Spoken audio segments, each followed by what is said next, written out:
ചെട്ടികുളങ്ങരയിലെ വിവിധ പ്രദേശങ്ങളിൽ കാട്ടുപന്നി ശല്യം. കരിപ്പുഴ, ഈരേഴ ഭാഗത്താണ് പ്രധാനമായും കാട്ടുപന്നിയുടെ ശല്യം ഉണ്ടായിരിക്കുന്നത്. കാട്ടുപന്നികളുടെ ശല്യം മൂലം കർഷകർ ആകെ ദുരിതത്തിൽ ആയിരിക്കുകയാണെന്നും ആവശ്യമായ നടപടികൾ ബന്ധപ്പെട്ടവർ സ്വീകരിക്കണമെന്നും അഖിലേന്ത്യാ കിസാൻ സഭ ചെട്ടികുളങ്ങര പഞ്ചായത്ത് കമ്മിറ്റി ആവശ്യപ്പെട്ടു.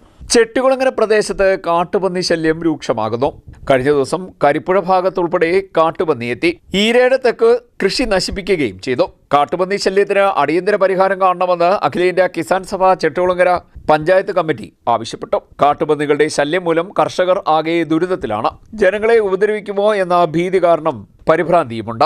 കഷ്ടപ്പെട്ട് കൃഷി ചെയ്യുന്ന വിളകൾ കാട്ടുപന്നികൾ നശിപ്പിക്കുന്നത് മൂലം കർഷകർ കൃഷി ഉപേക്ഷിക്കേണ്ട അവസ്ഥയിലാണെന്നും കിസാൻ സഭ നേതാക്കൾ പറഞ്ഞു. കാട്ടുപന്നികൾ കൂട്ടമായാണ് പലയിടത്തും എത്തുന്നത്.